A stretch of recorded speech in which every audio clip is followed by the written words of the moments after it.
ये कहना बिल्कुल गलत नहीं होगा कि नेटफ्लिक्स मर्डर मिस्ट्री और क्राइम थ्रिलर मूवीज का अड्डा बन चुकी है। हर दूसरे हफ्ते एक नई मर्डर मिस्ट्री मूवी रिलीज हो रही है और ऐसे में हम बिल्कुल भी सोच नहीं सकते हैं कि कौन सी अगली मूवी कचरा निकले और बहुत ही टफ हो जाता है इस ढेर में से ऐसी मूवीज ढूंढ पाना जो सही में एटलीस्ट देखने लायक हो। तो इसी ढेर में मर्डर मुबारक कचरा है या नहीं जानेंगे इसी शॉर्ट रिव्यू में। So without further ado let's get started. क्योंकि ये मूवी एक इंडियन नॉवल पर बेस्ड है, इसीलिए आपको मैं बताना चाहूँगा कि इस नॉवल का बैकग्राउंड क्या है। एक ऑथर है अनुजा चौहान, उनकी novel love you to death पर बेस्ड है ये मूवी।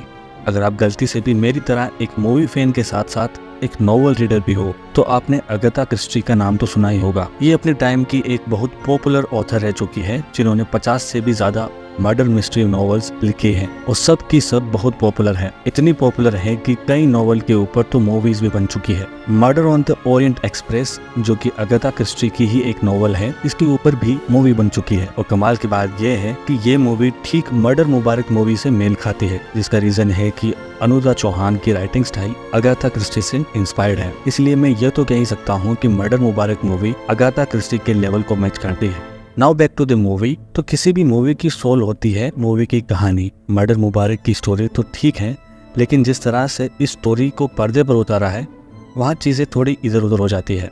मूवी की स्टार कास्ट बहुत वर्सेटाइल है, जहां पंकज त्रिपाठी सर आपको एसीपी भवानी सिंह के कैरेक्टर में दिखाई देंगे और उनका ऑरा आपको मूवी में ग्राउंडेड रखता है, क्योंकि बाकी के कैरेक्टर्स आपको हमेशा बिना किसी डोरी के लटके हुए से दिखते हैं। जिसका रीजन है कि डायरेक्टर ने इस मूवी की स्टोरी को प्रायोरिटी में रखते हुए बनाया है।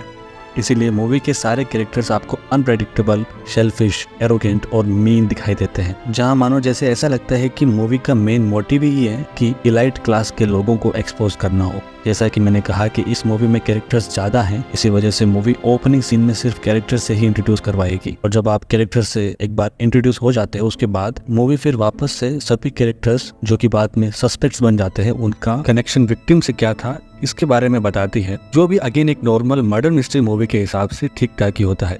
लेकिन प्रॉब्लम आती है कि इस मूवी की थीम एक डायरेक्शन को फॉलो नहीं करती है। माना कि लव एंगल मूवी के एंड में एक स्ट्रॉन्ग रोल प्ले करता है, लेकिन थ्रू आउट द मूवी अगर बीच बीच में आप इसी को बार बार दिखाओगे तो क्लाइमेक्स से पहले ऑडियंस डिस्ट्रैक्ट तो होगी ही ना, और इसी वजह से थोड़ा बहुत शक हो जाता है कि मर्डर किसने किया है। लेकिन परफॉर्मेंस सबकी अच्छी थी इस मूवी में। इवन सारा अली खान ने भी इस बार कुछ सीन्स में ठीक परफॉर्म किया है। विजय वर्मा से आप कोई भी रोल करवा लो, ये बंदा अपना 100% डिलीवर करता है। बाकी करिश्मा कपूर, टिस्का चोपड़ा, संजय कपूर, डिम्पल कपाड़िया और भी बाकी के फिलअप कैरेक्टर्स को इस मूवी में वेस्ट किया है। वेस्ट इसलिए कह रहा हूँ क्योंकि इन सभी एक्टर्स ने अपने अपने कैरेक्टर को बहुत अच्छे से पकड़ा है, लेकिन मूवी में इनको ज्यादा स्पेस नहीं मिला है। हाँ, अगर ये एक वेब सीरीज होती तो सबको आराम से फिट किया जा सकता था, लेकिन मूवी में तो ये सारे कैरेक्टर्स वेस्ट हुए हैं। कुछ व्यूवर्स के लिए ये मूवी बोरिंग हो सकती है, लेकिन कुछ व्यूवर्स के लिए ये एक यूनिक मूवी हो सकती है, क्योंकि इस मूवी में आपको हॉलीवुड वाला क्राइम थ्रिलर मर्डर मिस्ट्री वाला फ्लेवर जो है वो एक इंडियन बैकग्राउंड के साथ देखने को मिलता है। मेरी तरफ से इस मूवी को 7 आउट ऑफ 10 की रेटिंग मिलेगी। तो बस इतना ही कहूंगा इस मूवी के बारे में। आपको ये रिव्यू कैसा लगा नीचे कमेंट जरूर कीजिएगा।